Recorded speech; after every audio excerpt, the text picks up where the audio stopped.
Porkins Policy Radio, offering a unique perspective on everything.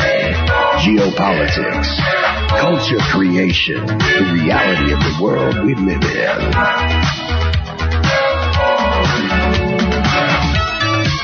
Coming to you live from New York City, your host, Pierce Redmond.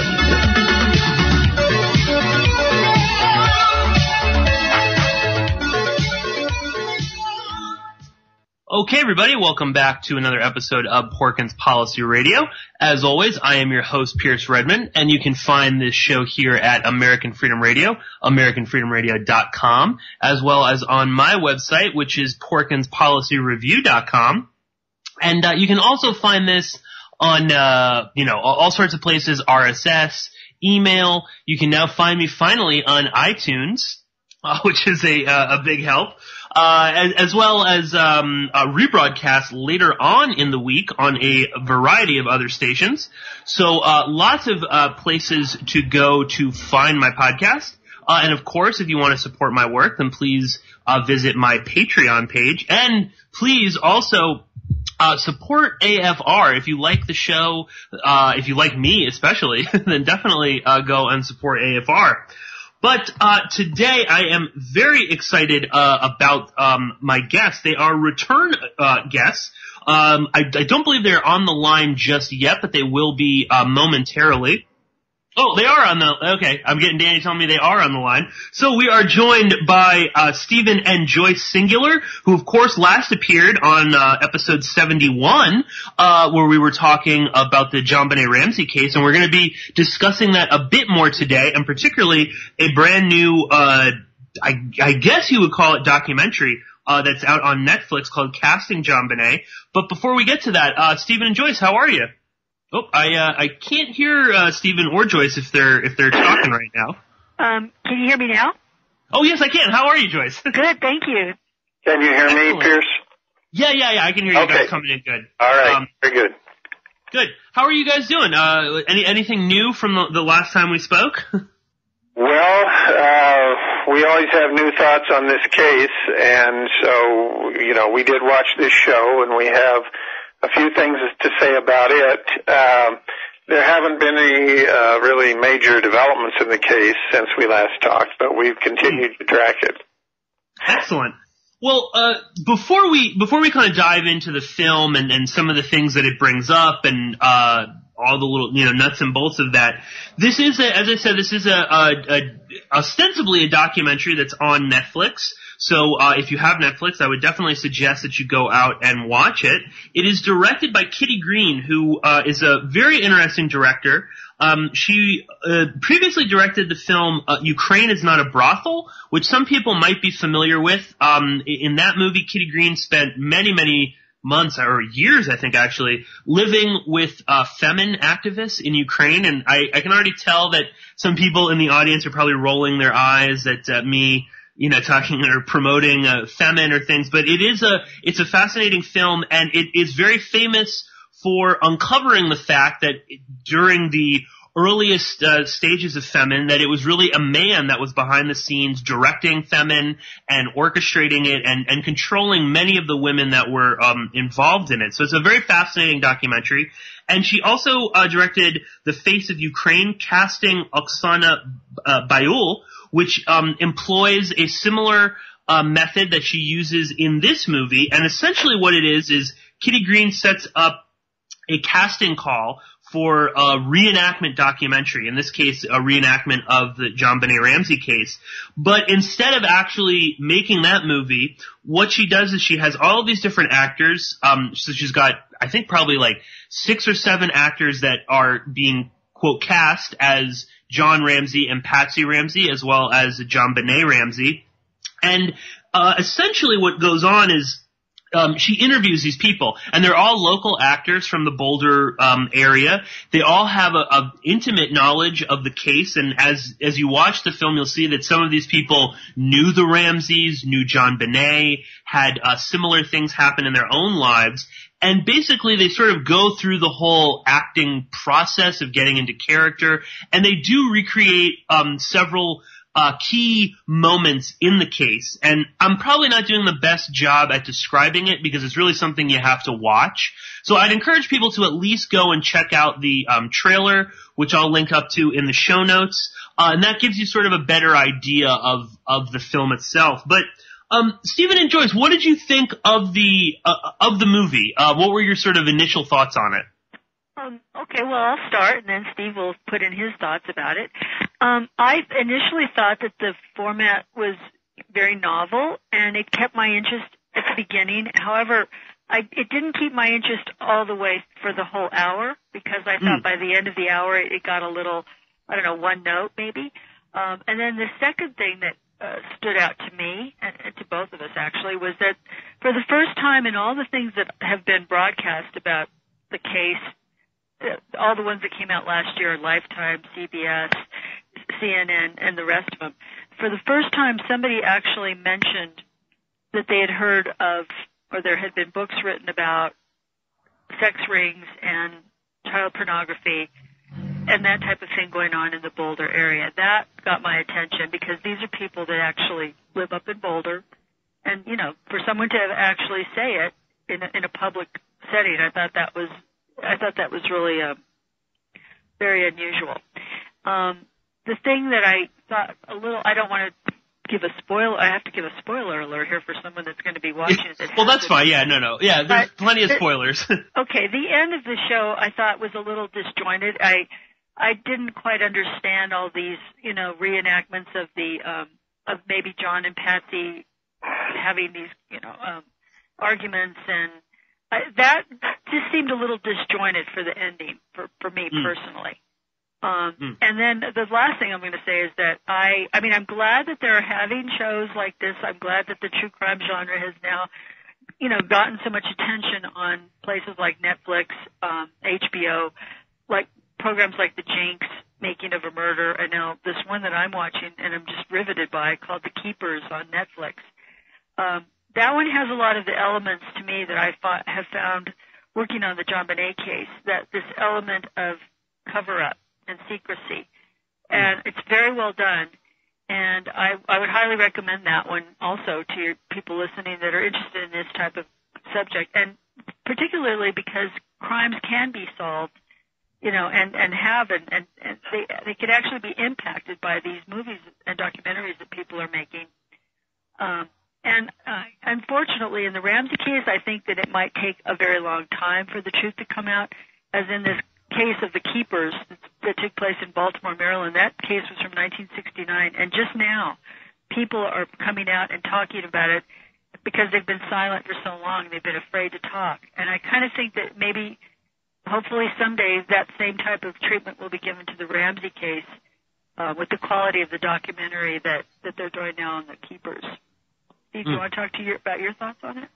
Yes. I mean, to give listeners a little bit of background, if they're not that familiar, the Ramsey case, as we all know, began at the very end of 1996, and in 1997, Joyce and I started looking into it and tracked it really up to the present. But in 1999, I had a book come out on the case called Presumed Guilty, an investigation in the JonBenet Ramsey case, the media and the culture of pornography. So when Joyce alluded a few minutes ago to the fact that in this Netflix documentary people talked somewhat about child pornography or sex rings, this book, Presumed Guilty, is the only book that I'm aware of, that we're aware of, that really has offered a third scenario to this crime.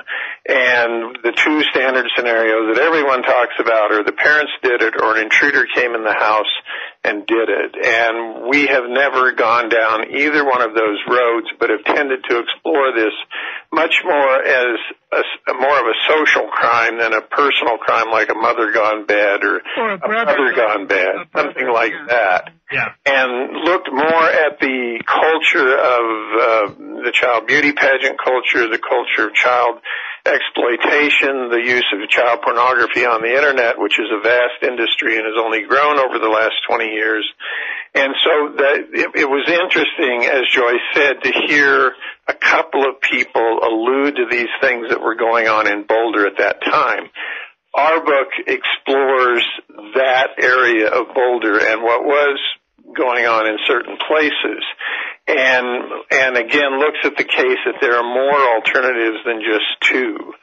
So if people are interested in exploring that realm, the book was published in 1999, then it was updated and came out last summer on Amazon Kindle. Again, it's presumed guilty.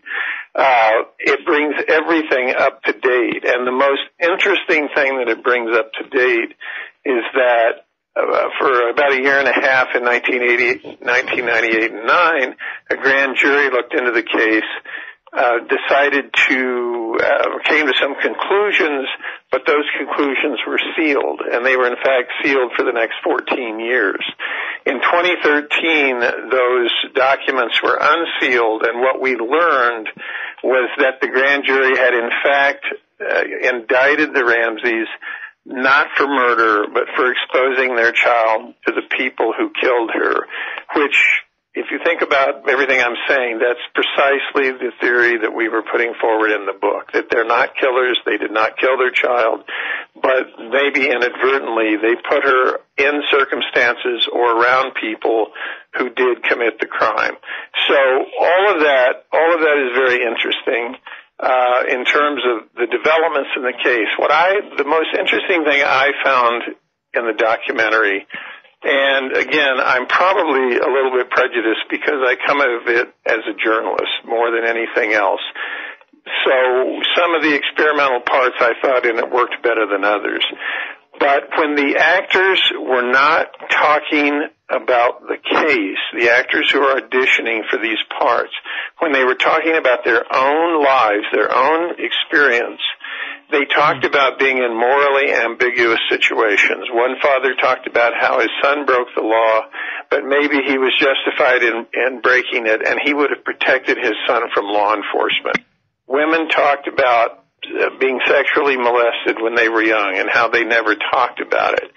And it's this whole moral ambiguity of this case that's really probably the most interesting thing about it. And again, think about what I just said about the grand jury. They didn't say the Ramseys were killers, but she somehow ended up in circumstances that led to her death. That's a very morally ambiguous position, and it's the kind of things people don't talk about. You say, well, people would talk. There are circumstances where people won't. And some of that came off of that documentary. I thought that was very interesting. Yeah, no, I think I would echo both of what you were just saying. I enjoyed it. I enjoyed for the most part, the style of it. I think it's a really fascinating way of making a documentary.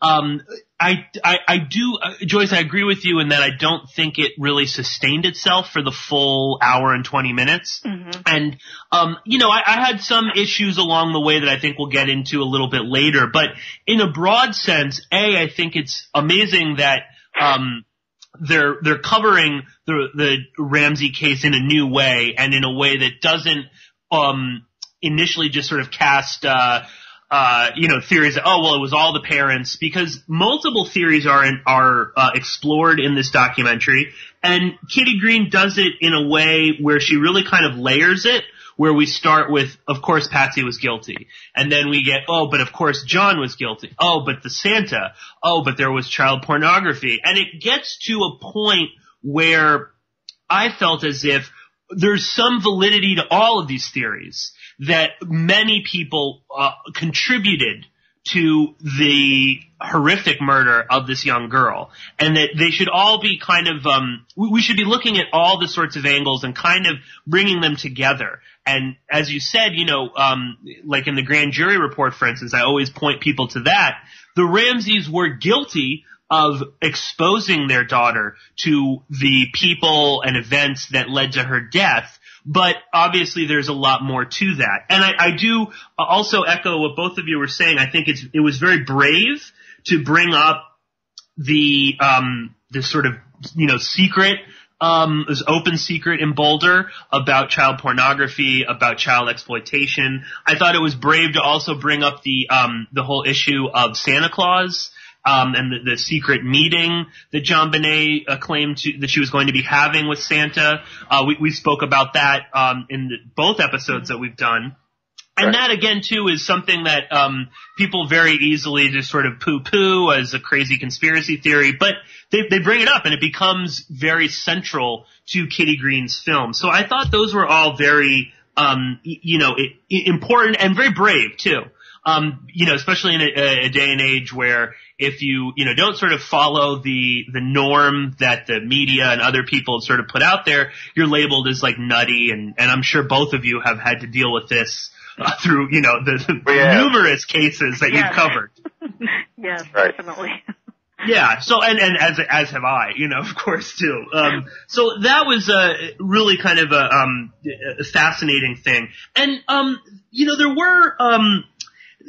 there were like a few, as you said too, I think the other really important part in this, and it's something that I've never really seen, and again, I've limited knowledge of the case, but the big thing for me was really that they, for the first time, humanized John and Patsy Ramsey. They're always viewed by the media, by the public at large, as these sort of cold, unloving people. Their body language has been analyzed over and over and over again, and people, look at the way Patsy was acting, that means she definitely did it. Whereas in this, oddly, even though many of the actors involved in the film do believe that Patsy was guilty, they don't, when they're sort of inhabiting Patsy, that's not really the message that's coming across. They really are doing this as, well, how would I be acting? How would I be, physically, walking around? How would I be talking to other people? And I think they really do a good job of humanizing these people. And the question of guilt or innocence almost with them two specifically, almost kind of becomes secondary because, like in a lot of high profile murder cases, we forget that these are real people, that they have real emotions, that we don't know how we would act. And there's one of the actresses who portrays Patsy talks about the murder of her own brother. And I believe her parents actually met with the Ramseys several times because of the sort of similarities within their cases.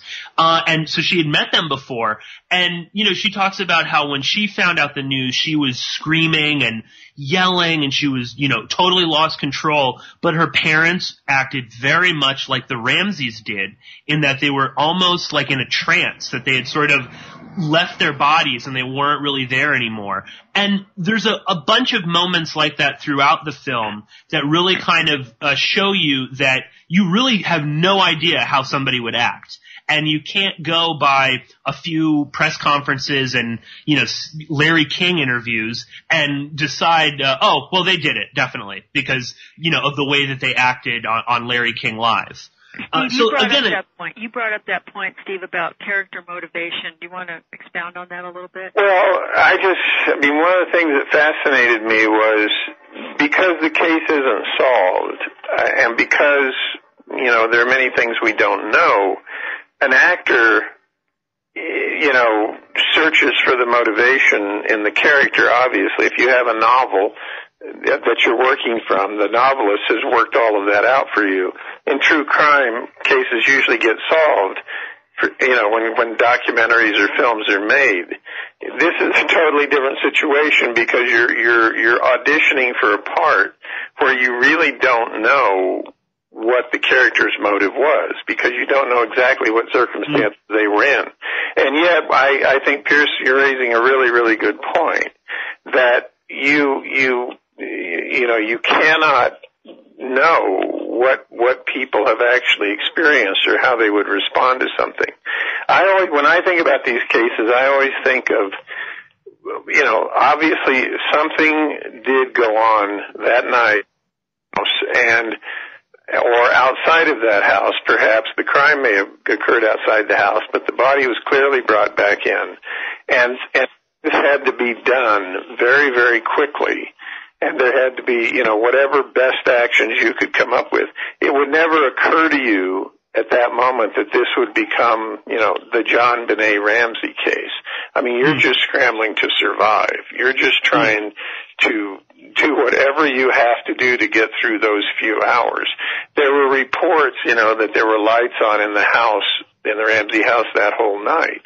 And again, without saying we know exactly what went on, this has just grown into such a phenomenon. It's such a part of our culture that we are all sort of somehow a part of crimes like this now, because we all have opinions and we're all trying to solve them. And how would we know, how would most people know what it's like to appear on television on a national program when you're heavily sedated? True. And what anything on earth, what is worse than being accused of killing your child in public? Yeah. I mean, try to come to grips with that.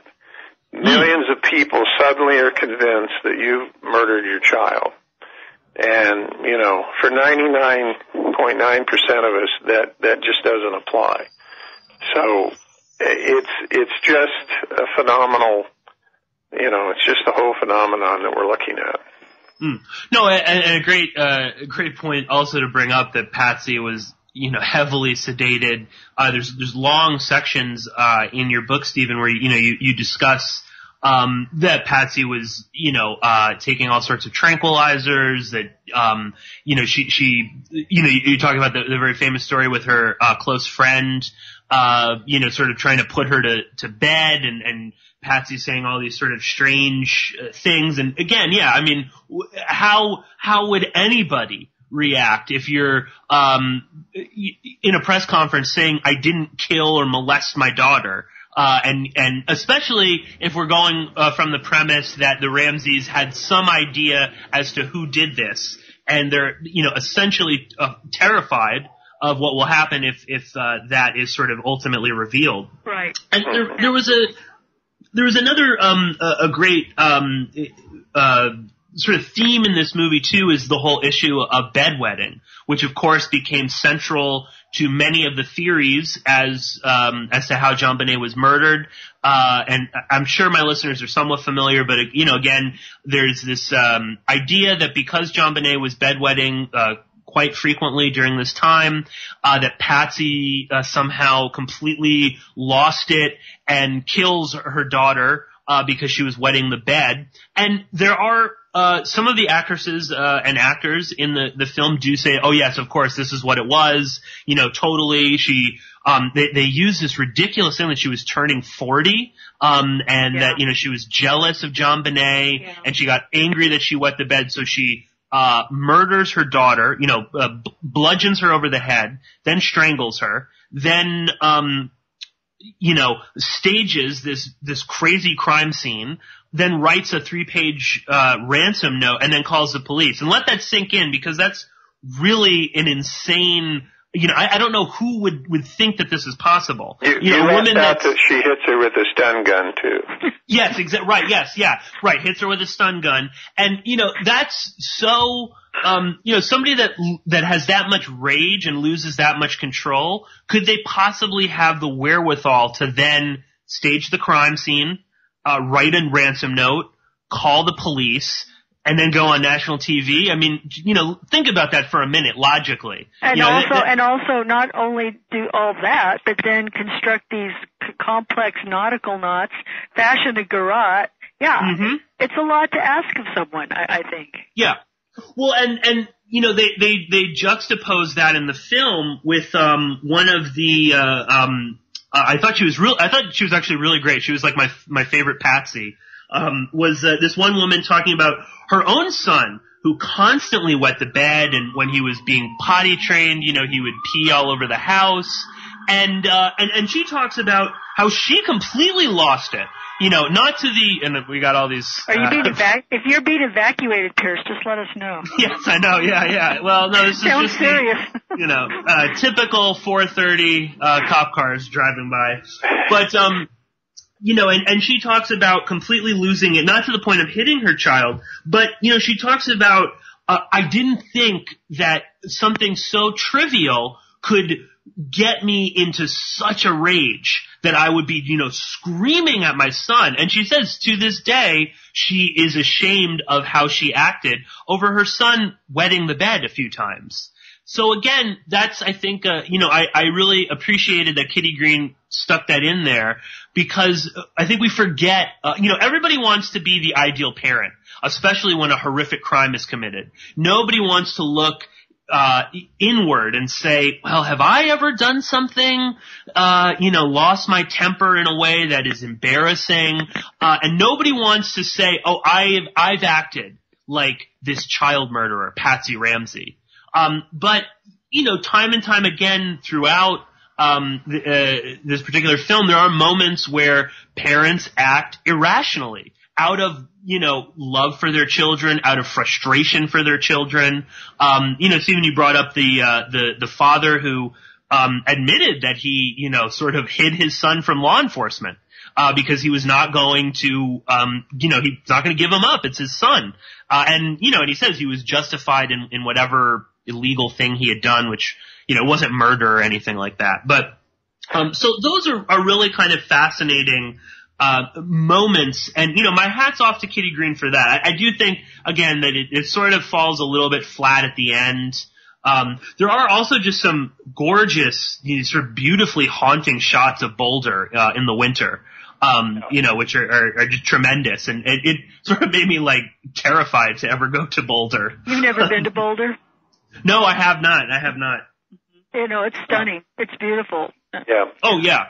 And she does these wonderful sweeping shots of, all these trees covered in snow and things like that. So really interesting. But I do also, there were a few things, that did kind of, jump out to me that I kind of wanted to get your take on. One of them is, and I was trying to go through my notes from Presumed Guilty, and I couldn't find it, but maybe you do mention it. Have you ever heard of this story that one of the John Ramsey actors tells, where they're at a memorial service for JonBenet, and the pastor of the church asks, is there anybody that wants to say anything? And he tells the story, in front of hundreds of people. This guy stands up and talks about being in JonBenet's room and asking her where Santa lived, and she says it's in her heart, and she hands him a vial of glitter.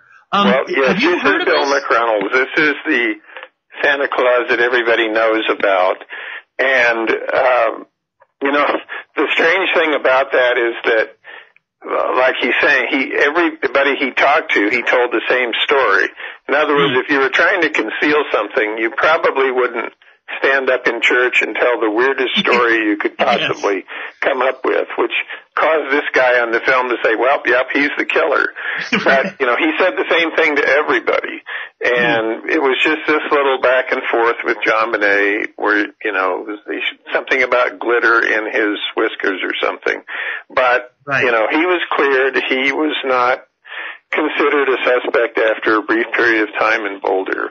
He had a quadruple bypass surgery a couple months before the murder. They didn't think he could, do all those things physically. So I don't think he's a serious suspect. No, and it's important to note too, I read a bunch of interviews with Kitty Green, and she, did tons and tons of research. She says she's read every book, so I hope that she's read Presumed Guilty as well. And she kind of came to the conclusion that there's no way at this point that you could solve the crime unless, and we've talked about this before, unless somebody or a group of people come forward with some real information. I don't know how you could really solve it at this point where there's nothing new coming to the table. Well, the DNA that they have, yes, hits a match, Right, exactly. There's one apparently pure sample of male DNA that was mixed in with JonBenet's blood that would appear to be, very solid stuff. And if that could ever match anything in a data bank or anything they have in Boulder or elsewhere, you would probably have something. And also, as you know, it doesn't have to be the perpetrator. It could be a relative. So, There was talk in Boulder at the start of the year that they were going to do new DNA testing. Now, I don't know if they have or if anything has come from it, but, you know, it's not completely dead. Yeah, and I think this is ultimately what sort of made Kitty Green sort of decide to instead kind of examine how this case affected people in and around Boulder, how it affected the Ramseys, and I think also kind of pushed her to sort of show them as human beings, you know, warts and all. And you know, and they don't come off as entirely, pure as a driven snow, but they don't come off in this as cold-blooded murderers. And I actually think that for the documentary's faults in certain places, I think it does leave you at the end with, well, could they have really done it? You know, like, could parents really kind of go to that place with, for the most trivial of reasons, you know? And again, this sort of, I think, Joyce, we talked about this the last time. I mean, this sort of falls into the, you know, crazy women, you know, are just capable of anything, you know, their hormones and things like, you know, it's a lot of this sort of bullshit, that we see time and time again come up. Another thing, that I kind of wanted to get your, take on, because I don't think we've ever discussed it before, is the whole issue of John Mark Karr, who does, there are several very creepy actors that portray John Mark Karr. The one bald guy is particularly good. Yeah. The whole issue with, you know, in a nutshell, John Mark Karr is arrested on, I believe it's child pornography charges while in Thailand. And right. While he's arrested, he confesses to having killed JonBenet. Then he is cleared, I believe, and he says, well, it was a false confession, but I know that recently he has, in the past year or so, has stated that he was there when it happened, that he wasn't responsible, but he was there the night that this took place. And could you guys talk a little bit about John Mark Karr and what your kind of perspective is on this guy? Well, personally, I think the most interesting thing about him is that his computer went missing in California when he was extradited back to the States. Yeah. His computer went mysteriously missing. You know, that's the type of thing that happens in this case that raises so many red flags. Right. I mean, we know he had some connection to child pornography. I mean, most people these days have that on their computers, you know, so that, as Joyce said, that's a very interesting thing, and we never really learned any more about it. I just don't think, you know, his wife said, as I recall, you know, that he was in, I believe, Louisiana during that Christmas week of 1996. There were other similar reports. So, again, this falls into the truth is stranger than fiction category, you know. But people do confess to crimes they didn't commit, and I think that's what happened in this case. And John Mark Karr also kind of seems to fit into this, category of pedophiles that were obsessed with JonBenet, at least. Absolutely. You talk about in the book, there was a guy who was arrested somewhere around Boulder several years after, and he had a photo of JonBenet. Right.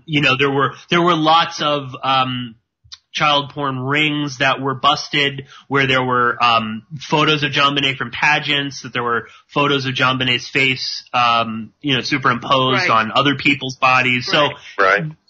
John Mark Karr seems to kind of fit into that realm of people were just obsessed with her. Yes. And this goes deeper to the fact that child pageants were this sort of they were a breeding ground for pedophiles, and also that pictures of this young girl and probably many, many others were floating around within those circles. That this wasn't out of the norm for at that time, and I assume it's probably only gotten worse and creepier. Well, when you think about it, and different pageant mothers had told us this when we were initially interviewing them, that you wouldn't. It wasn't prudent to leave your child alone when they were dressing or undressing for certain pageants or for certain photographers.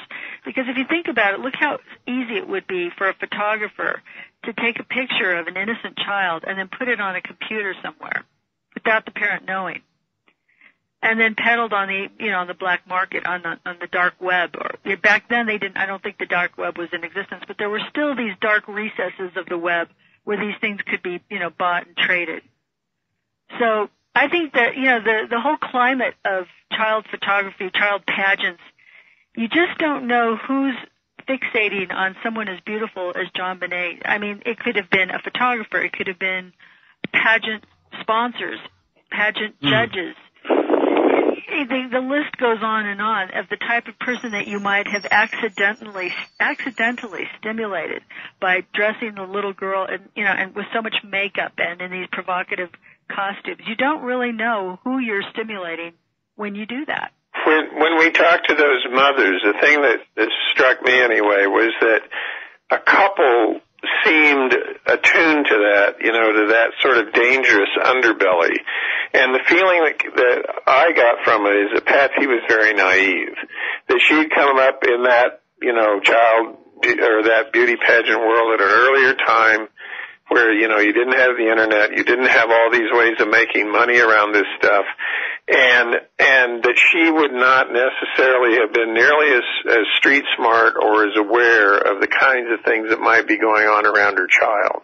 Whereas some of these other women would just say, I'm never leaving the room so my little girl can change a dress in front of this guy. And they worked with these photographers, knew them and liked them. They still didn't completely trust them. So, this stuff was going on.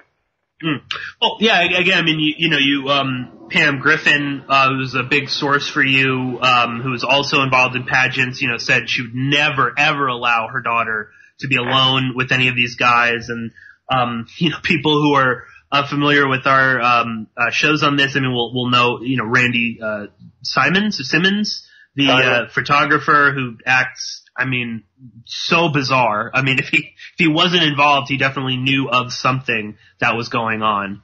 And again, too, Joyce, you were just saying that who knows who they excited with these things, and that just reminded me of the blonde man who's in the background of several pictures, looking at JonBenet. That only many years later did Pam Griffin sort of think of that and sort of point to that. Who is this guy? Why does he appear in so many different photos in the background? So there's again, I mean, there's so many levels to this case. Another thing that I kind of wanted to get your perspective on, because it's sort of impossible to avoid when you're talking about the JonBenet case, when you're making a film or writing a book about this, is the sort of issue of like the continual exploitation of JonBenet. Every year on the anniversary, particularly on this last anniversary, which was 25 years or 20 years. 20th, yeah. 20th anniversary. You get a lot of news outlets running pictures of JonBenet. Some of them running some of the more suggestive pictures of JonBenet, and it sort of raises this question again of while you're claiming that the Patsy had to be doing it and this is so horrible and they were exploiting their daughter, you're exploiting JonBenet by continually showing these images. And I want to know what you guys thought of the young girls that play JonBenet. They're actually really only in the movie for a very brief period of time, which I was happy about. Yeah. But what did you think of that? Well, yeah, that's interesting that you bring that up. You can't help but wonder what those little girls are thinking about the role that they're being cast for, correct? I mean, they have very limited knowledge of what was going on, but the fact that you just said that reminds me of a story that I must share with you. I got a call from a girl, a relative, and she's only 9, and she was asking if she could read the book. And and I said, well, why do you want? She's 9. Why do you want to read the book about JonBenet? She wouldn't exactly tell me, but I surmised that what happened is after Casting JonBenet and after this myriad of shows that came on and flooded the airwaves when the 20th anniversary, that some of these young kids saw parts of these shows or heard their parents talking about it or something, and they were probably talking about it at school, and then she said, oh, my uncle has written a book about this, and she wanted to read it, maybe take it to school and show it. I think it's really fascinating to kids of that generation that they hear, so much information about this little girl that died. And I made sure that I said to her, listen, you don't have to be worried about anybody coming in and breaking into your house and getting you, or or your mother killing you, or your father killing you, or your brother killing you. This is a very unusual case, and it's not going to happen to you. But I think it's just natural for a child's mind to go there. We were really taken aback that a 9-year-old kid wanted to read that book, Yeah. And I said, no, you can't read it because there's too many. I told her mother, there's too many graphic things in it. It's not appropriate for a 9-year-old to be reading about that. No, absolutely. And, I mean, that's a great point too. And just that, that so many young kids are kind of inundated with, and I think this sort of goes to the culture, internet culture that we live in, and the sort of news media culture that we live in, where this is sort of unavoidable. You right. think, and they don't feel safe. They don't feel safe. Right. Oh, exactly. I mean, just 48 hours ago, this bombing in Manchester. Right. It's everywhere. If this generation has grown up with these images that the world is not a safe place, Yeah, no, exactly. But what I've always found interesting about the case is that we do live in that culture, and more and more so with the internet. Child pornography. I know when I wrote the initial book in '99, there were 5,000 child porn websites in '97. By 2000, there were 100,000. It's obviously, advertising with young girls and stuff like that. But there's this reflexive action on the entire part of the culture that one person is responsible for all this. Patsy did it. If Patsy did it, that's the end of the story. We don't have to think about anything else. We don't have to think about our own, titillation around this whole subject and all the rest of it. It's just a very interesting social phenomenon to me. If we can just pin it on one person and put it away, we don't have to think about it. And it just doesn't seem to me to add up. Well, no, and again, I think that it goes back to sort of what I was saying before, where if you're a parent looking at this case, especially at that time, of course you want to say, well, it was all Patsy. She lost it and she did it, and the husband kind of helped cover it up, and that's the end of it. And we don't need to look any deeper. We don't need to look at like in the subtitle to your book, the culture of pornography, that children are constantly being exploited, not necessarily in like a graphic, sexual way like with child porn, but just the whole pageant thing, the way advertising works. I mean, you can just look at, girls' fashion has become more and more provocative over the years, to a point where, you do wonder, like, why are clothing manufacturers selling clothes, why are they trying to make young girls look older, continually over and over again?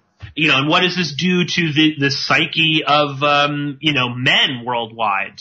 That's something that we talked about before, Stephen. And I will say, another interesting sort of note on that in the film is that, I have no idea what would be going through these girls' minds. I mean, they, while I'm sure they're very, their knowledge is limited, presumably they're from Boulder, so they have to know something. There's something going on, they're somewhat aware.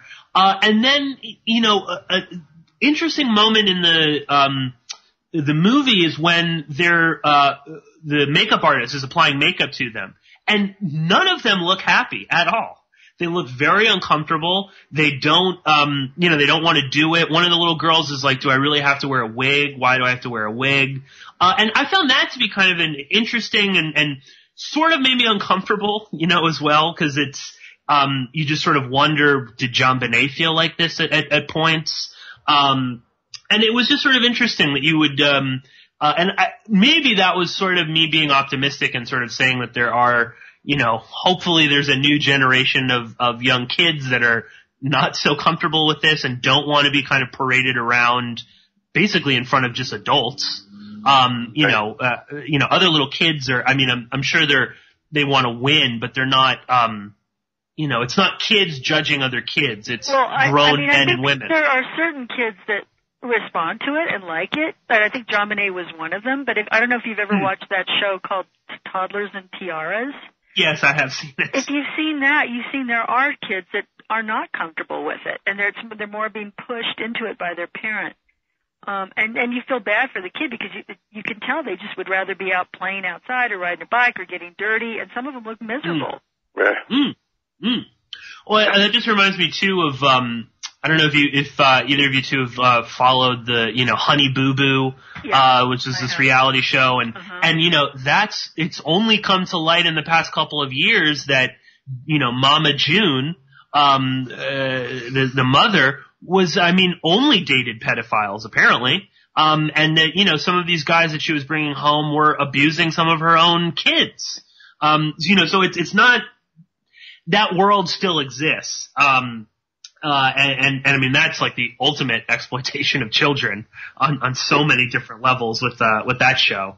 Making her kids into making them into pageant stars, and then, not forcing, but, putting them on television and using them for money and fame. And apparently this woman, was not a good mother, whatsoever. And just, let me just insert one thing there. Joyce and I have actually worked on 3 books where women have committed murders. And in every case, it's exactly what you're laying out. There is some sort of pathology in the background. There's something there. There's a psychological profile. There's a pattern of behavior. There's a number of things. None of that applies in this case. Absolutely none of it. So that's, for people who so easily tag this onto Patsy, none of that exists. It would have been totally out of character. Oh, exactly. And again, I encourage anyone out there who is still under the impression that this is the parents to really, read your book, because you do lay out that, again, Patsy did not fit the profile of a woman who does something like this. John Ramsey did not fit the profile of a father who abuses his daughter. Which is, again, it's just that knee-jerk reaction in society to be like, that's the bad guy. End of story. I'm not going to look at I'm not going to look at myself. I'm not going to look at people within my family that might be doing some questionable stuff. Again, there's a woman in Casting JonBenet she was molested by a relative and a neighbor. And we never want to look at those people, because they're we want to be trusting. Nature abhors a vacuum. People see something and they want to fill up the space with, and like Steve said, to just make it go away. Oh, that couldn't exist. Oh, it had to be this. It had to be that. But there's a reason why that case hasn't been solved for 20 years. There's a real reason for that. It can't be solved. Not right now, anyway. There's too much at stake.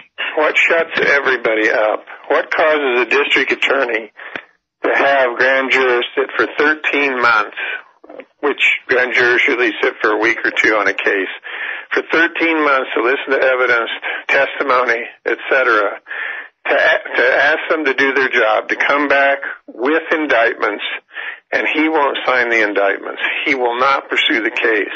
Why? Why would he do that after having those people do all that work? Because what do the indictments say?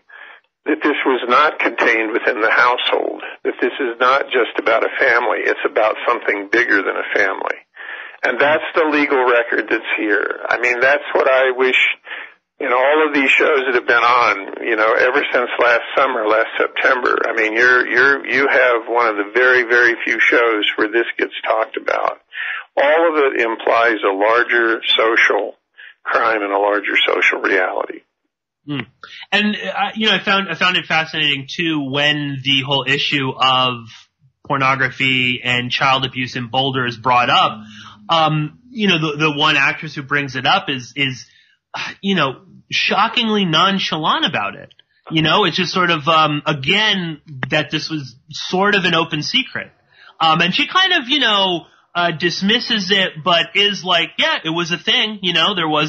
There were many people in Boulder that tended to believe that this was part of, as you said, a much larger social phenomenon and a much larger, conspiracy within Boulder, that there were multiple people involved. When she brings it up, people weren't like shooting it down, people were sort of like, well, yeah, of course it's Boulder.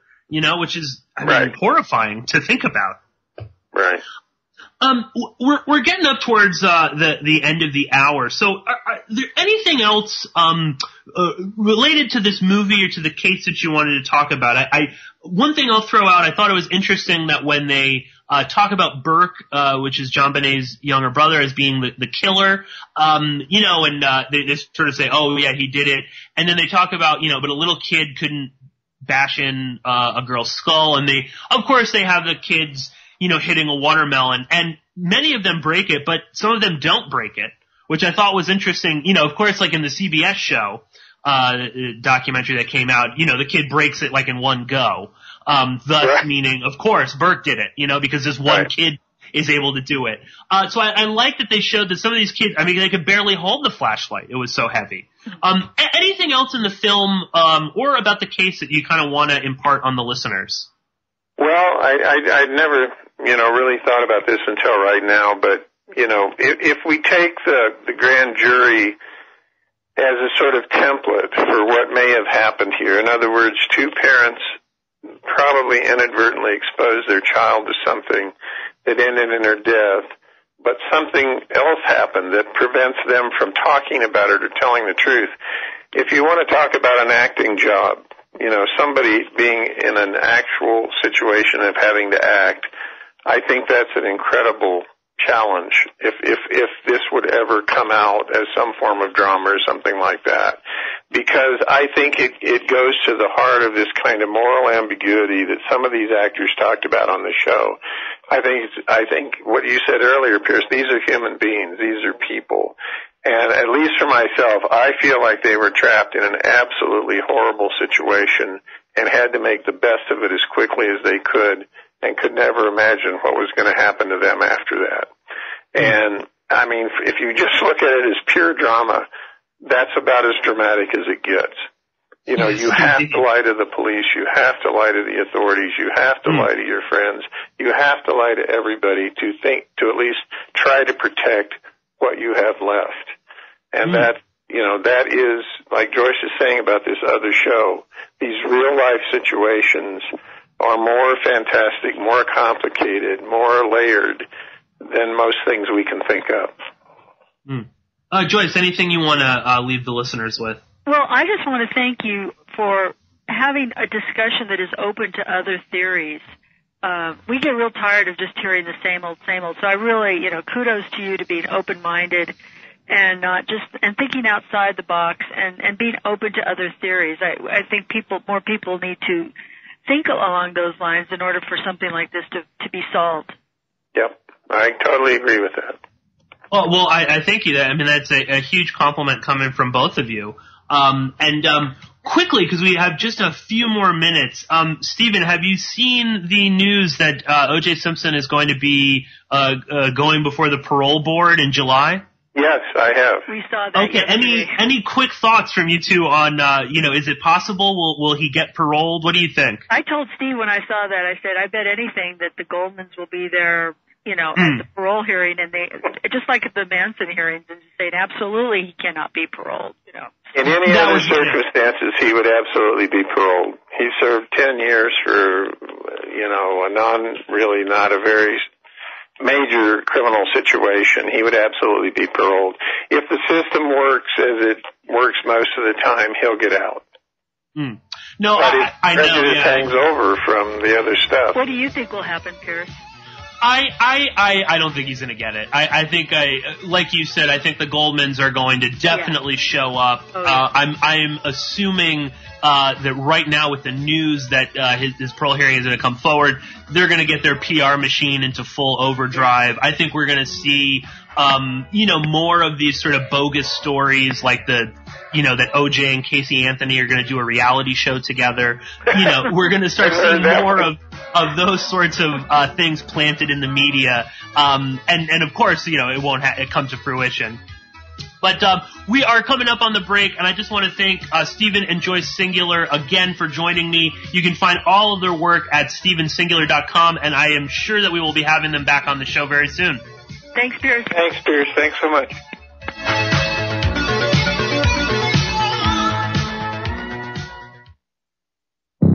Welcome to the world's meeting place. American. It's practically narcotic. Freedom. Oh, yes. I like very much. Radio. You're an American institution. American Freedom Radio. And I hope people support American Freedom Radio. And I hope people vote with their dollars and really understand the value of having American Freedom Radio. Because that's my family. If you love me at all, Jack Blood, support American Freedom Radio. Like, my family has literally disowned me. American Freedom Radio, Danny and Don and those guys, those are my actual family. So please support these guys because they have all the technology, they have all these great things that they're going to do, but obviously they can't do it all by themselves. So not only would I like to see you support them, I'd like to see you retweet them and repost them and really get involved and get on the bandwagon, so to speak, on doing that do-it-yourself promotion, because they're a do-it-yourself radio network, and we just need that so much. Did you know there are 3 million edible food plants on Earth, and none have the nutritional value of the hemp plant? HempUSA.org offers you hemp protein powder. It does not contain chemicals or THC, is non-GMO, and is 100% gluten-free. Hemp protein powder burns fat, builds muscle, contains 53% protein, and feeds the body the nutrients it needs. Call 888-910-4367 and see what our powder, seeds, and oil can do for you. Only at HempUSA.org. HempUSA.org introduces 3 brand new detox formulations of micro plant powder. Brain Fuel for depression, bipolar disorders, and stress. Total Care, anti-cancer agent that cleans the liver and organs and increases memory. Rejuvenate, invigorates and heals the body, mind, and spirit. These products are your alternative to pharmaceuticals. Call 888-910-4367 and like us on Facebook. We ship worldwide. Only at HempUSA.org. We all know that they're not telling us the truth. So stand up for your rights, demand the real medicine, and your right to use it and grow it. This is Rick Simpson, and you're listening to American Freedom Radio. What about show business? Show business, completely dishonest, corrupt, and full of shit, but in a nice way. Plenty of expensive drugs and perverted sex. If you're going to be full of shit, might as well enjoy your work. Then you have the media, not just the news media, let's include them all. The media are almost literally exploding with bullshit because they're located right at the crossroads of all the other bullshit. The media are made up of equal parts advertising, politics, business, public relations, and show business. These people are sitting right at bullshit junction. There's enough bullshit in the media for Texas to open a branch office. And you still have enough left over to start 2 law firms and a Christian bookstore. What has American Freedom Radio ever done for us? Provide us with free education? Well, that's obviously effective, but apart from reversing the dumbing down of America... All the information they provide is free? What about the free podium for broadcast activists to speak from, man? Exploiting commonplace corruption? They help vulnerable people who don't have a voice? Bringing light to important information nobody else does. Or they never censor, hang up, or cut off their guests? Well, that's no fun, is it? Oh, they created a fantastic alternative media source during an era of bad, manipulative, and infiltrated mainstream and alternative media shows and scum? Okay, well, apart from the free education, free information, free podium for broadcast activists to speak from, exposing commonplace corruption, helping vulnerable people without a voice, bringing light to important information nobody else does, and creating a fantastic commercial-free alternative media source in a sea of bad, manipulative mainstream and alternative media shills and scum, what has American Freedom Radio ever done for us? Donate to American Freedom Radio today. No rules, no rules, no taboo topics, no taboo topics, no fear of doom, no fear of doom. We are American Freedom Radio, American Freedom Radio.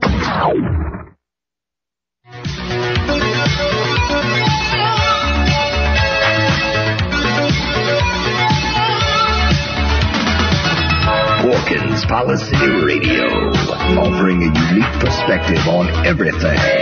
Geopolitics, culture creation, the reality of the world we live in.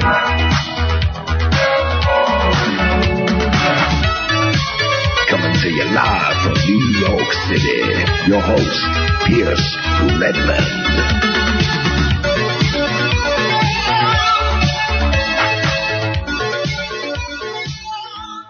Okay, everybody, welcome back to Porkins Policy Radio. I am your host, Pierce Redmond. If you are just joining me right now, in the first hour, we were talking with good friends of the show, Stephen and Joyce Singular, who, of course, Stephen has written Presumed Guilty, which is all about the JonBenet Ramsey case, and we were discussing this new film, Casting JonBenet, which I encourage people to go out and watch. It's a very it's not a perfect film, but it's a fascinating way of making a documentary, and they bring up a lot of really important issues in that. So definitely check that out. And of course, check out all of the shows that I've done with Stephen and Joyce on JonBenet. And of course, you can definitely check out all the stuff that Stephen and I have done on the OJ Simpson case and Mark Furman.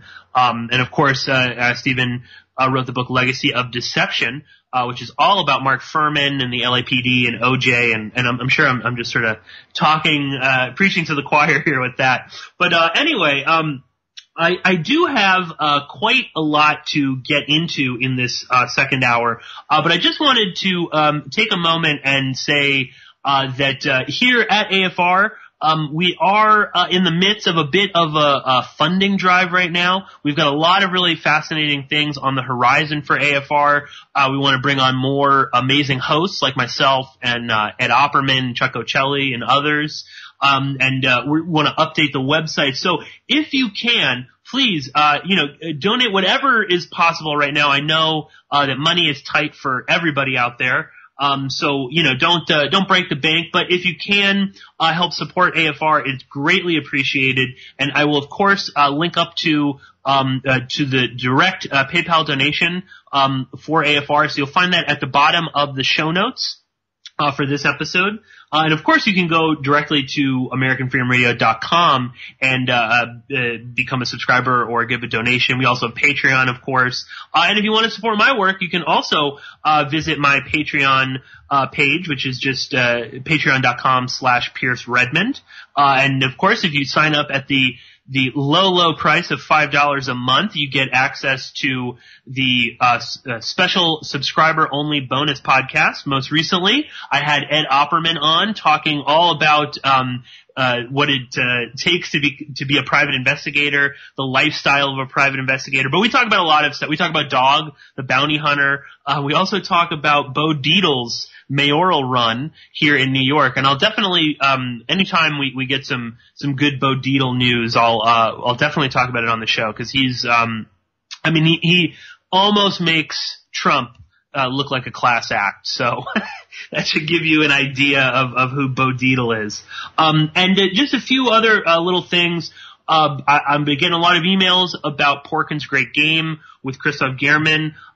We haven't forgotten about that show. I know it's been months and months since we put out an episode. Christoph and we're going to try, I think for some time in June, to put out an episode. Lots of just stuff going on, with both of us. We just haven't been able to kind of sit down and actually record something. Both of us haven't even really been following the news in Central Asia and the Caucasus too closely, as of late. So we got to do a bunch of work. But if you're, fiending for some news on that, I of course recommend that people check out Radio Free Europe, Radio Liberty, which is always a good go-to source. And they do some really good podcasts as well. If I can plug a CIA news outlet, the Majlis podcast, which is put out every week, is a great podcast all about Central Asia. And there's also, they do a brand new podcast, which I think comes out every other week after that, which is the Gandhara podcast, which is all focused on Afghanistan and Pakistan. So if you need your Central Asia fix, I encourage people to go check out Radio Free Europe, Radio Liberty. Maybe they'll give me a plug after I've been plugging them. And a few other things. One, I know that people have been getting copies of the American Journal of Economics and Sociology that I've been sending out. I've got a few more to send out, and I will be doing that soon. So you don't have to bug me with where your copy is. It's on the way. But I know people have gotten it. And if anyone out there that's comfortable with this, if you want to take a picture of yourself with the journal and send it to me, I might put together like a little video or something, just sort of talking about the journal. And I'd love to see people with the journal. If you don't want to have your face in the picture, that's fine. If you want to just hold it up or something like that. But I've got a little project in mind for that. So if you feel comfortable and you want to show your love and support of me and everybody else that was involved in that, then take a picture and send it my way. You can just email it to me. But more importantly, I have a huge announcement. A big, very big guest is lined up for next Tuesday. I'm going to have him for both hours, and it is the one and only Pat McKenna. And for those who don't know, Pat McKenna is a world-famous private investigator, and his big, claim to fame was that he was the lead investigator for the defense for the OJ Simpson criminal trial. So we're going to get Pat on. We're going to be talking all about OJ. Pat has been very generous with his time, giving us 2 hours. He's also sent me lots of his original notes from the case. So I have to go through all of those and start kind of outlining the episode. And people might also know Pat McKenna. He was the lead investigator for Casey Anthony's defense as well. So really fascinating guest. A big shout out to my good friend and friend of the show, Brian Heiss, who is he was the producer on this show. He put everything in place, and he got me and Pat in contact. So a big thank you to Brian Heiss for that. And definitely an episode to look forward to. Pat McKenna doesn't do radio. He doesn't really do interviews. He does conferences and things like that, where he talks about the case, but he doesn't do interviews, let alone long form, 2-hour radio interviews. So this is a big coup for us here at Porkins Policy Radio. Very excited to have Pat McKenna on. So that'll be a really fun episode for next week. So definitely check that out if you can. If you can, listen to it live. Because I don't know exactly, and of course this is the first time I'm telling Danny, but if we can, we might try and take some phone calls on the air. I think Pat is open to that, and he kind of suggested that to me. So if anybody wants to do that, I'll talk to Danny, of course, I'm sure right after we're done recording and see the feasibility of all of that. But I do want to hello Jenny, I see that you've just joined us in the second hour. I do want to talk a bit about the recent developments in the Jeffrey Epstein case. And I hope I'm not kicking a dead horse here. I think that by and large everybody is still fascinated by this. I know I am. And I wanted to talk about this last week, but I was able to coax Karim Kopp into staying for both hours, so I did not get to this. But there has been actually quite a few really important developments going on, and I think it's worth continuing to follow this case for a variety of reasons. The first being that it obviously involves the God Emperor President Trump.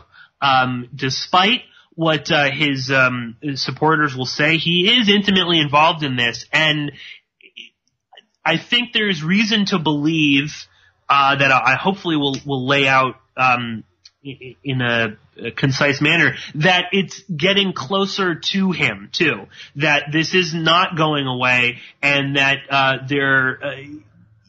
that it is beginning to sort of hit home for Trump. And I know that it's lately we've been stuck in a media cycle that's been obsessed with FBI Director Comey, with the Russians, with what Michael Flynn knew or didn't know. Now we've got the whole Seth Rich story, which is sort of just taken the alternative and the conspiracy media and the mainstream media by storm. Everybody is very fascinated on that. I don't know enough about Seth Rich to really talk about it. I do have some questions about what he may or may not have known or if he was involved. But I think it's also a really great distraction. And both sides are using that. Of course, the mainstream media will say, oh, well, Seth Rich is just a distraction, for the alt media, because they don't want to talk about the fact that Donald Trump is, a Putin agent. He's some sort of Russian Manchurian candidate. And on the opposite side, I think that the Seth Rich story is great to use, to distract, for the conspiracy media, the alt media, like the dickheads like Mike Cernovich and others. He's a great distraction to distract from basically the everyday scandal that is Donald Trump's very existence. Whatever you want to believe with the Russia angle, there's something there, or else this would have gone away, and you wouldn't have people like Michael Flynn pleading the fifth.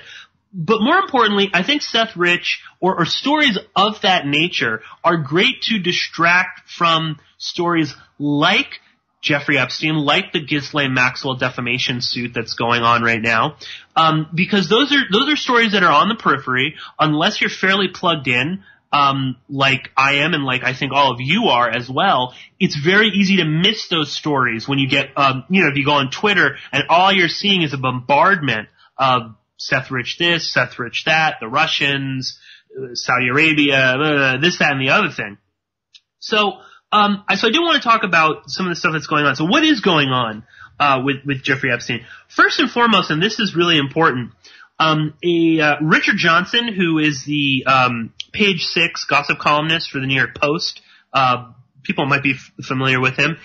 He claimed in a recent article in the Post for Page 6 that an insider, and let's who knows who this insider is, but that an insider told him that Virginia Guafferi's lawyer, David Boies, is actually asking her to settle the case. Now this was previously touched on by Politico. There was a recent article, and I'll link up to all these. There'll be a lot of articles to go through in the show notes for this episode. But there was a Politico article talking about the whole sort of Epstein saga and what's going on and how this might actually affect Trump. And they mentioned that there were rumors that a settlement was in the works. And then this was, further confirmed, in air quotes, by Richard Johnson. Now, we should take this with a grain of salt. This is the Page 6 gossip columnist. He's not like a reporter. He's saying that an insider told him this. He doesn't, of course, name who the insider is. He doesn't name really anything, exactly to this. So we should take this with a grain of salt. But this is the second time that the trial has been postponed. I believe it was, I think originally it was due to like the 17th. Now it's been pushed to May 25th, which is just 2 days away. I have a feeling that it will probably be postponed yet again. So the postponements are obviously signaling that there is something going on. Now let's break this down a little bit more, because Guafferi wants Epstein to testify in regards to his role in introducing her to Prince Andrew. Now, this is a big development because Epstein has done his damnedest to not be involved whatsoever in the Guafferi v. Maxwell defamation suit. And he's been relatively quiet. When he does have his lawyers put forth a motion, that's sort of it. And there hasn't been much focus on Epstein when it comes to that case, in part because Guafferi is really suing Maxwell. Epstein is just, I believe he's a respondent in this case. But Guafferi actually wants him to testify that he helped introduce her to Prince Andrew, which is important to her case, of course, because not only is this one of the big allegations that Virginia Guafferi has put forth, but of course, Prince Andrew denied that he knew her. Maxwell said, no way, this isn't true. And then, of course, there's a picture of Prince Andrew and Virginia Guafferi I believe it's in Maxwell's London townhouse. So this is important. And Paul Casal, who is one of the other lawyers that's been with Guafferi from the very, very beginning, he's spoken about this to the press, saying that it's very important for jurors to know how this happened. It's important for them to see what Epstein has to say on this. Again, because Epstein has never really spoken about anything specific to this case. He's always sort of avoided everything. And Casal wants to question Epstein about the 23 trips that Guafferi took with him and Maxwell on his private plane while she was still a minor. So that's important to all of this. Now, Maxwell's lawyers, to play devil's advocate, Maxwell's lawyer, Jeff Paglucia, I believe is his name, says that this is really all about getting Epstein on the stand so that he'll invoke his Fifth Amendment privilege, and that, this is just showboating. Again, why is Epstein invoking his Fifth Amendment privilege? And we should, Fifth Amendment privilege is sort of like a blanket statement. When you invoke it, you may be invoking it not specifically because of the question that's being asked, but that if you answer the question, that's being asked, say, how did you get, can you explain 23 trips on your plane? If Epstein answers that, then he is open to further questions, that could be totally unrelated to that. They could ask him a question about, the allegations of money laundering and things like that. So a lot of people will invoke Fifth Amendment as a blanket sort of a tactic. They just sort of want to get, everybody, they want to protect themselves on all levels. But again, still, there's a reason, there's a reason for all this. I mean, Epstein is deeply connected to all this. Now, building up on that, there was a recent article in the Daily Caller by none other than Conchita Sarnoff, someone who I hope is familiar to everybody right now. She's the author of Trafficking and is, in my opinion, she is the conduit through which all important news about Epstein is filtered through. Sarnoff was the one that published the letter from the U.S. Attorney Alex Acosta. She's the one that, claims that she's the only one that's ever covered this case. And she is covered up for Donald Trump. Now, Conchita Sarnoff just, as I said, published a recent article in the Daily Caller alleging that Ghislaine Maxwell is missing or on the run. She says that she spoke to her lawyers and says that the lawyers don't know where she is at the moment. They can't seem to find her. They seemingly don't know if she's in the country, if she's on, as I said, on the run, living underground. And this kind of caught me off guard. I thought this was, my God, that's a huge allegation. Is it true, or is Sarnoff running interference or something like that? But then I looked at the Jane Doe 43 case, which is directly going after Epstein, but Maxwell is involved in this as well.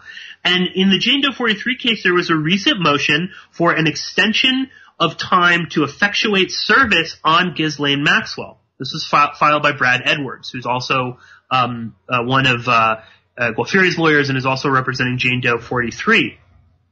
So what does that mean? The motion for extension of time to effectuate service on Ghislaine Maxwell? It means that they never served her with papers, that she never responded to subpoenas and summonses to appear in court. So this would lead someone to believe that this is true, that they don't know where Maxwell is. She hasn't responded to being served. So there might actually be real truth to this allegation that her lawyers don't know where she is.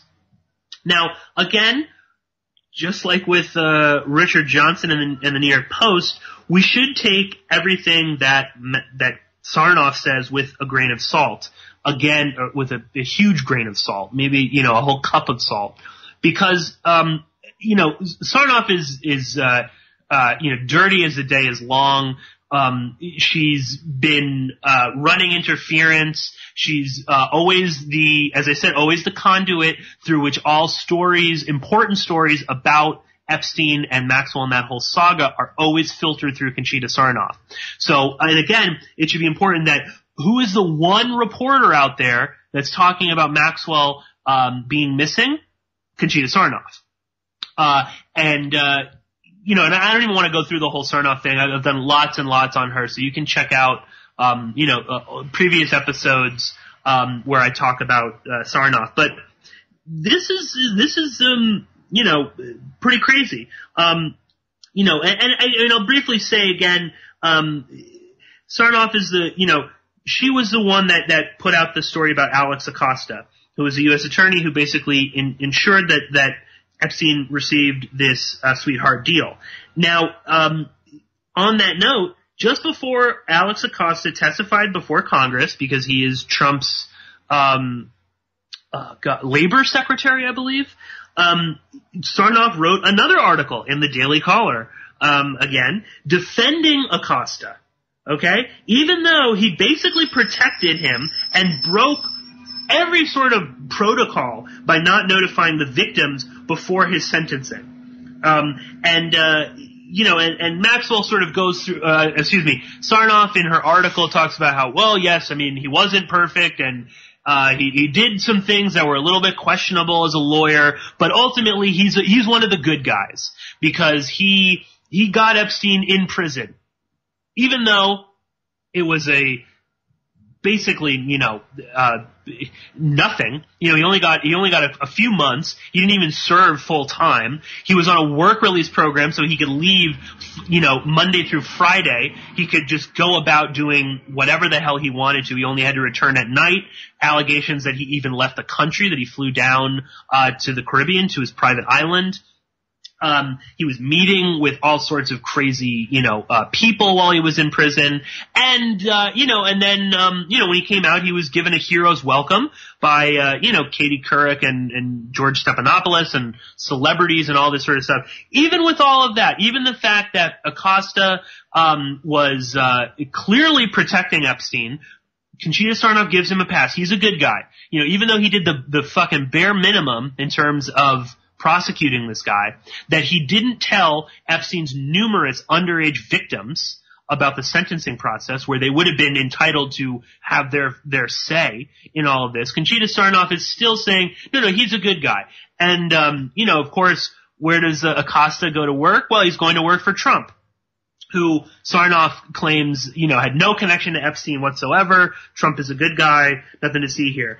And it's, another thing that I had sort of forgotten about, when, I was, going through all of this, that it only came up in this, I forget what the article was, but we should remember too that Acosta's mentor at Kirkland and Ellis which is the law firm that Jeffrey Epstein used back in 2006, 2007 when he was being investigated.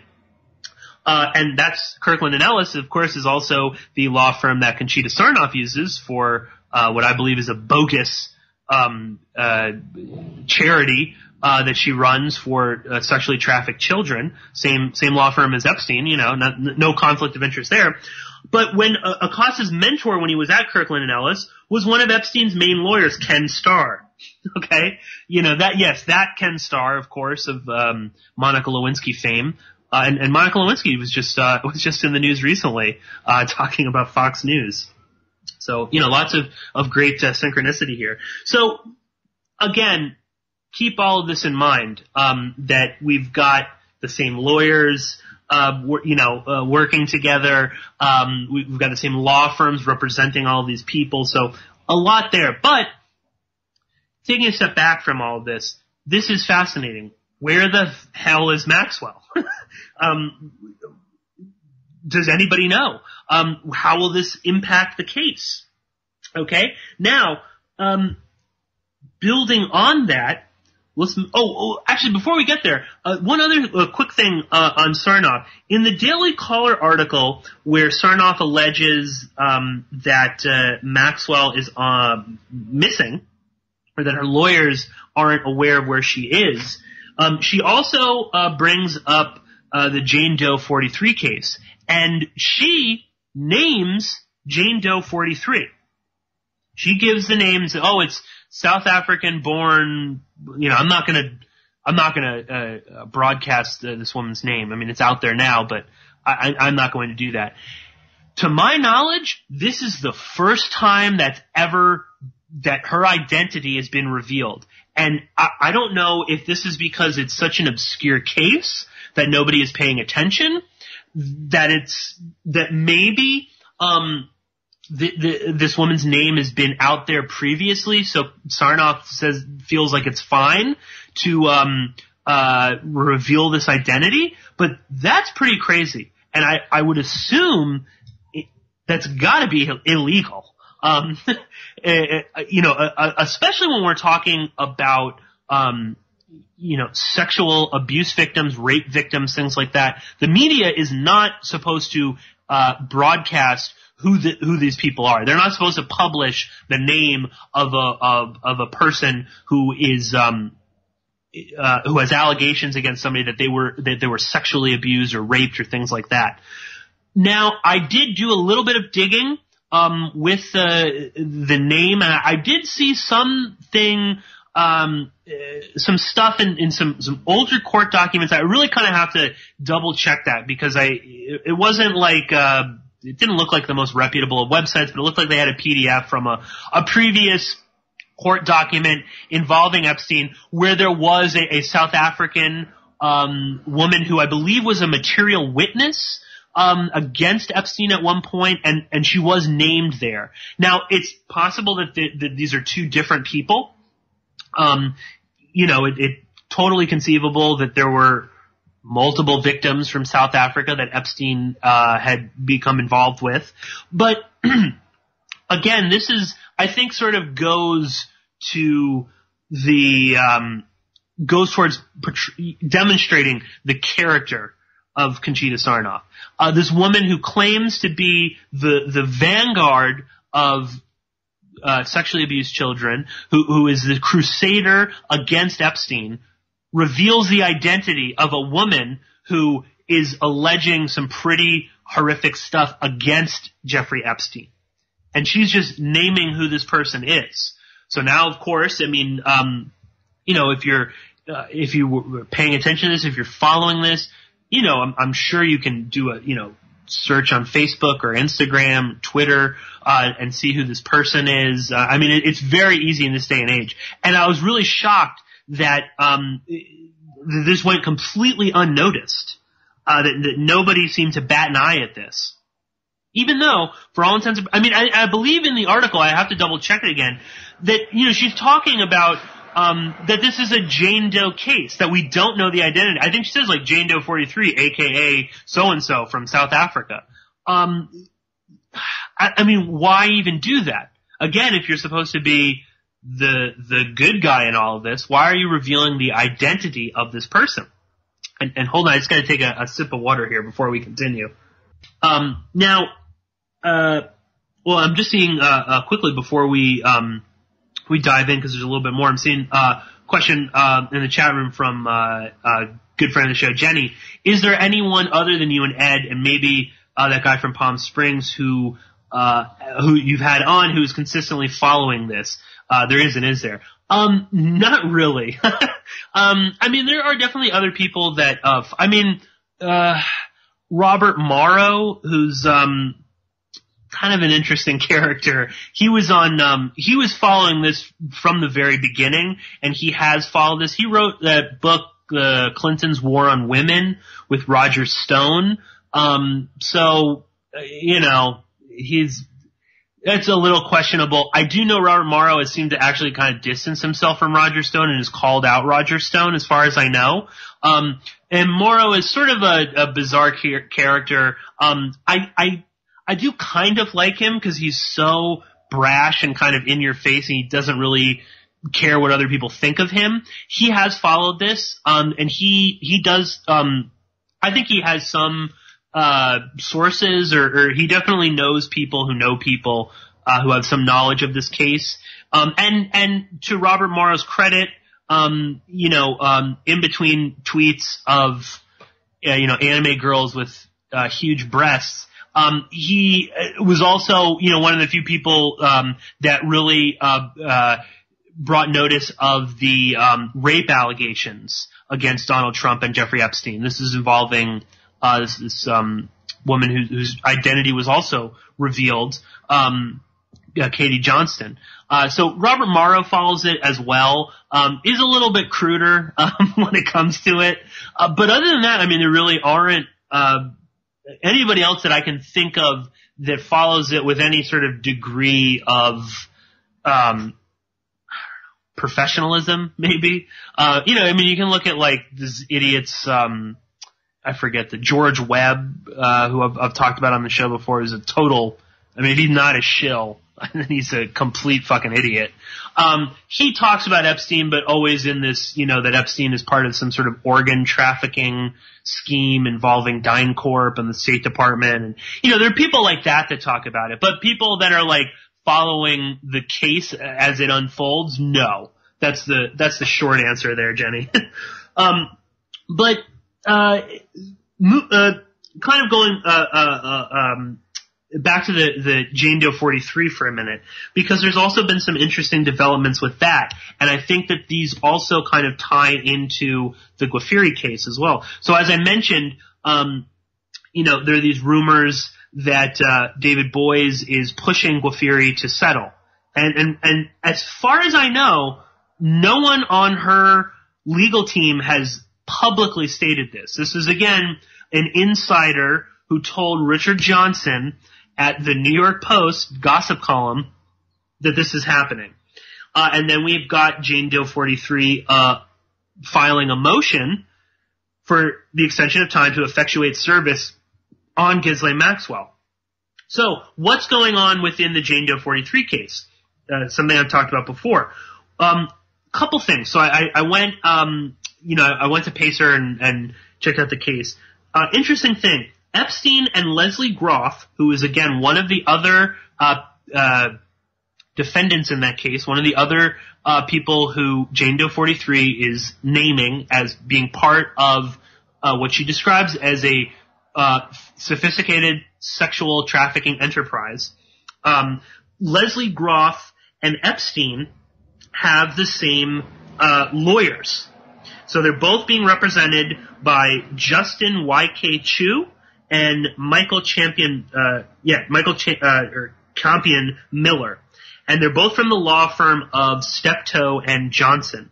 And I'll get to why this is important and also a little bit about Steptoe and Johnson. But for people that don't remember, Leslie Groff was she was in charge of a lot of the schedules for the various victims of Epstein. She was also she seemed I think when I last spoke about this, I sort of characterized her as she sort of acted as the I think the girl's sort of first she was their initial contact once they were within this sexual trafficking enterprise. So Leslie Groff helped with like housing accommodations. She got them, mostly apartments in Mark Epstein's building and other properties that he owned. Leslie Groff was the one that supposedly provided cell phones to the girls. I assume, I'm not, dead certain on this, but probably whatever per diem or money that they were given for living expenses. And she was in charge of some of the sort of travel arrangements and things like that. I think from what I kind of gather and the way I interpreted what was laid out in Jane Doe 43's criminal complaint, Sarah Kellen, also known as Sarah Kensington, Sarah Kellen was, I believe, really in charge of travel arrangements when it involved flying on Epstein's plane. So Sarah Kellen is almost always on the plane when Epstein is on the plane. So if you go through a lot of the old flight records that are, they're all over the internet if people want to look for them. For the most part, when Epstein is on the plane with a victim, with Ghislaine Maxwell, with Bill Clinton and other foreign dignitaries, Sarah Kellen is almost always there. So Sarah Kellen was sort of fairly high up in the structure, and I believe Kellen answered directly to Maxwell. Now, Leslie Groff, I believe, is a little bit further down, where she was arranging if the girls, like for instance, if they were traveling, like on public transportation. So she would get them plane tickets if they were just flying like a regular commercial airline from New York to, Epstein's house in New Mexico, let's say. That seems to be what Leslie Groff was about. But also, housing, cell phones, the sort of like day-to-day mundane things. Leslie Groff was in charge of that. Now, Leslie Groff and Epstein now have the same lawyers. Why is this important? Because previously, Epstein has distanced himself from people like Ghislaine Maxwell. If people remember, this is back many months ago now, Maxwell in the defamation suit was pleading that, Epstein come to her rescue and save her. And that if Epstein, testified that basically this never happened, she would get off the hook. And she even alluded it was either in like the Post or maybe it was in New York Magazine that reported on this, that, she basically hinted in it that you have immunity. You can lie on the stand because you have immunity from none other than Alex Acosta. But Epstein refused to come to Maxwell's aid.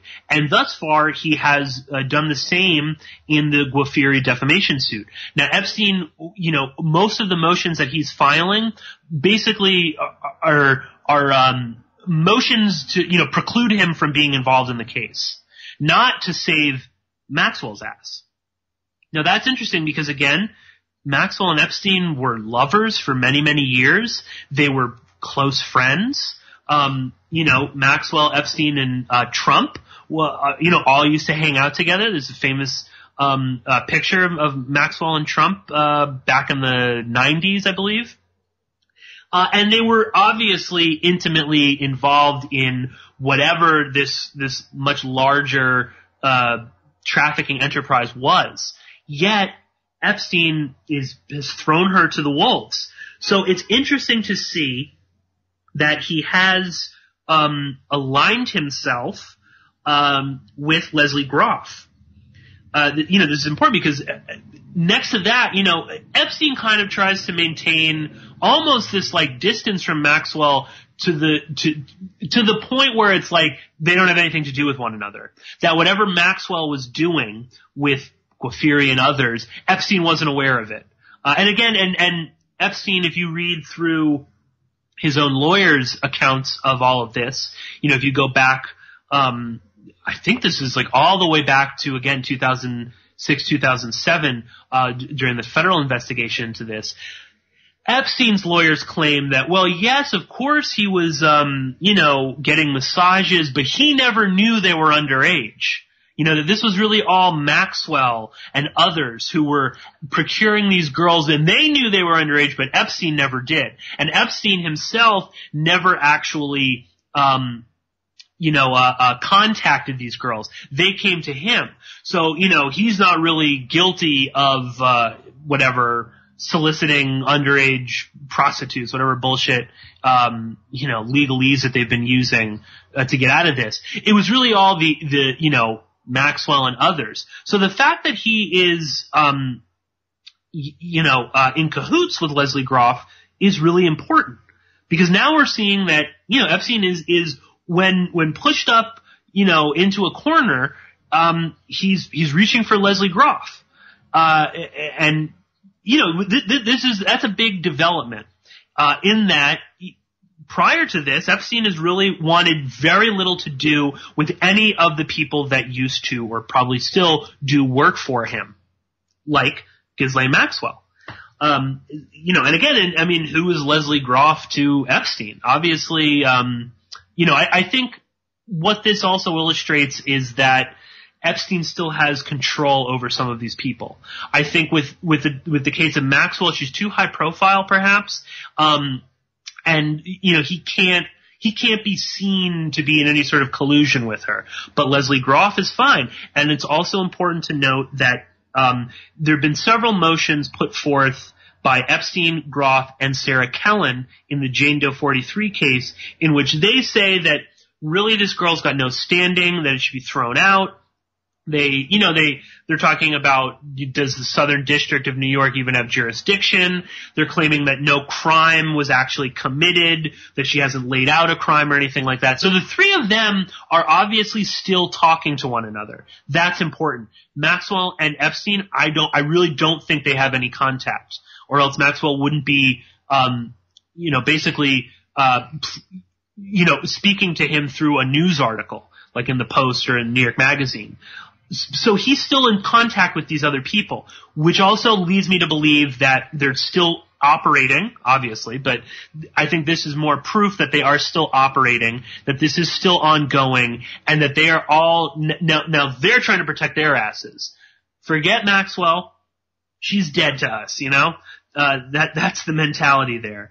But we've got to protect ourselves, because this is, I think, again, the fact that Groff and Epstein have the same lawyers is also more proof that this is a lot more serious than they're letting on. Now, if you read through all the various motions that come forward on this, they're, it's not a big deal, there's no case, blah, blah, blah. Yet, they're obviously working together, which to me signals that there's more to this, that they are afraid, and also that Epstein wants to be able to control these other women that were involved in these massive crimes that he was orchestrating. Same lawyers is even better, I'm sure all the attorney-client privilege is nothing when Epstein is footing the bill. So that's very important. Now, Steptoe and Johnson, this law firm, again, I think there was a lot of sort of, I saw various things sort of being put out there, and conspiracy media, alt media, and things like that. That Epstein was sort of, I don't know, maybe wasn't at, the top of his game anymore or something like that. And I've even posited that before, that, you might die a death of 1,000 cuts. Steptoe and Johnson is, they almost make Kirkland and Ellis look like a rinky-dink law firm. So for people that don't, Steptoe and Johnson is massively wealthy, very powerful law firm. And just to name a few of the people that are, that work for Steptoe and Johnson, and hold on while I take another sip of water. We've got John Rizzo, who was the general counsel to the CIA. Michael Vadas, who worked for the FBI. He was the Associate Deputy Attorney General, the Deputy Director for the Executive Office of National Security. He was a Justice Department special counsel, and he also worked for the Defense Department. Just a guy by random that I found while looking at Steptoe and Johnson. And Steptoe and Johnson also employ Stuart Baker, who was the Assistant Secretary for Policy of the Department of Homeland Security, and was also the General Counsel to the National Security Agency. Excuse me. So he was a lawyer for the NSA. So this is a really serious law firm. This isn't, there are varying degrees of powerful law firms, in New York especially. But this is, this is not like the type of law firm that if you're like a big white collar crime, I'm sure they do a lot of white collar crime, defending them. But this is not like a small, but influential private practice. We're talking about a massively powerful law firm that, employs just those three people alone, have tremendous influence. We're talking about John Rizzo. He's a CIA agent. He still is, there's no way around that. You don't just work as the head lawyer for the CIA for years, famously under, President Bush, and you just sort of, I'm done with the CIA. So he's got, this law firm has got access to, CIA. It's got access to the FBI, Department of Homeland Security. As I just mentioned, Michael Vadas, the Attorney General's office. We're talking about the Justice Department, the Defense Department, the NSA. They're very powerful people at Steptoe and Johnson. So, because, I believe it's in the Guafir Maxwell case, Epstein used different lawyers, a much smaller law firm, still very powerful, still very influential. I can't remember off the top of my head right now. I don't have the court documents pulled up. But the fact that with the Jane Doe 43 case, he's going for the big gun. He's going for, Kirkland Ellis on steroids. That should, I think, lead us to believe that this is a very serious case. That in spite of the pronouncements from people like Leslie Groff and Sarah Kellen and Jeffrey Epstein that Jane Doe 43 doesn't have any standing, that it should be thrown out. These are all, this is common. This is like textbook lawyer stuff. You always say, it's got to be thrown out. There's no jurisdiction here. There's no standing. There's no crime is being alleged here. This is just, and it's very early on in the case. We're talking about, this is preliminary stuff. They haven't even been able to serve Maxwell yet. So the fact that he's bringing in this powerful law firm to defend him, the fact that he is obviously in contact with and, coordinating with Leslie Groff is very important, because I think that means that Groff knows stuff, that is, she knows where the bodies are buried, for sure. And of course Maxwell knew that too, but I think Epstein saw Maxwell as just a liability and she was too high profile. Leslie Groff, I think is still under his control. And ditto for Sarah Kellen, because, Sarah Kellen is also, has sort of, lent her name to several of these different motions. And interestingly, one of the other defendants in the Jane Doe 43 case, Natalia Malyashev, who was a victim of Epstein's and then later, moved up the ladder and became a procurer, she's nowhere to be found in all of this. She's seemingly not in contact with Epstein. They've left, they've sort of put her out to pasture. I'm just pulling up, from the Southern District, the court filings. I don't even see lawyers listed for, Malyashev. So, she's obviously someone that they're going to throw to the wolves. She's not that important. But Groff Kellen, these other people, they're circling the wagons right now, and they've got to kind of close ranks, and they've got to make sure that everyone is on the same page, because a slip up right now could be very serious. So, to the naysayers who say that there's nothing to this case, there's a lot of them out there. The most ridiculous of them are the people that, defend Trump up and down, and think that this is just all kind of BS. And again, keep in mind too, all of the crimes, most of the crimes that Jane Doe 43 is alleging took place in New York. So was Donald Trump involved? I mean, I don't know, but, it's more than likely that it was. So I think they're running scared. I don't think it's the other way around. And furthermore, all of what we're seeing right now, the settlement rumors, the fact that no one knows where Maxwell is, that Epstein is coordinating with other defendants in this case. This left me wondering rather, is this all kind of like a smokescreen? Is this whole settlement thing BS? Is it a rumor? Is it media hype? Because again, all we're really getting is some insider who's saying this. Now, it very well might be true. Obviously, a lot of the lawyers involved in both of these cases were also involved in suing Alan Dershowitz, and then they eventually dropped that. But even there, again, go check out Ed Opperman, did a show, talking about the Dershowitz settlement. And it's not like a settlement per se. Brad Edwards, some of these other, Paul Casal, the lawyers, they basically said that they went about it the wrong way, and they wasted too much time. But they could have, it was there. They could have done this. And it wasn't really, like a win for Dershowitz. I mean, nothing is a win for Dershowitz right now, because his legacy will forever be, intimately connected to this guy.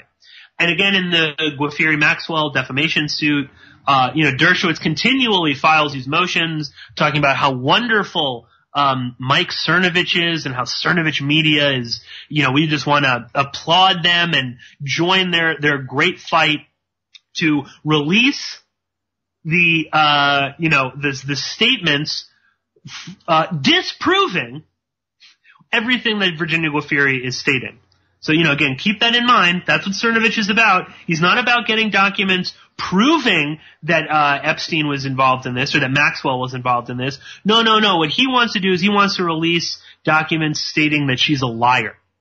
So what if this is all kind of like a hype, a smokescreen?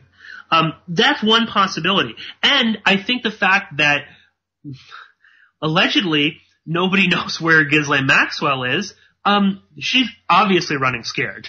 Okay? If she's not responding to subpoenas and to summonses and things like that, obviously she's panicking.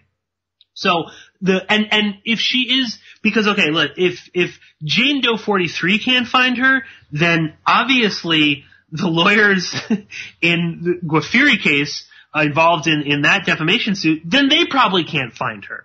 So if they can't find her, why the hell would Guafiri settle? Okay? This is only making Maxwell look guiltier. So why even settle? Bring this up in court, that this woman that we're suing for death, nobody knows where she is. So I think there's a lot more going on behind the scenes of all of this. There's a lot that's happening that, again, is obscured because of the sensational stories that are going on in the media right now, like Seth Rich, Russia, Michael Flynn, all these sorts of things. Now the other thing is, and I don't want to believe this, but it could be true, and I'll throw it out there, that Guafiri's lawyers really aren't looking out for her best interests. That this might be more about making a name for themselves, that they, were sort of not stringing her along, but wanted to see where they could go. They're having second thoughts about this. They're having doubts that they can win the case. So they're telling her to settle. I don't know. I don't know that they really have all that much to gain from this because the case is so secretive. So it's not like, this isn't Johnny Cochran and OJ Simpson. Very few people know about this. So I don't know quite what they would have to gain from that. I mean, I guess some money, obviously, and some notoriety, but it's such obscure notoriety that I don't know quite if that's really what's going on. I don't want to believe that because, obviously I want this to come to light, and I don't want to think that Paul Casal and Brad Edwards and David Boies were, basically, helping in the cover up. I mean, that's one of the assertions that we can get from this if they're asking her to settle. Keep in mind too, if they settle, there could very well be an admission of some sort of a guilt from Ghislaine Maxwell. Well, anyway, I am done talking about that for today. So please do stay tuned in next week with Pat McKenna. It's going to be a really fun interview. And until then, I'll be talking to you very soon.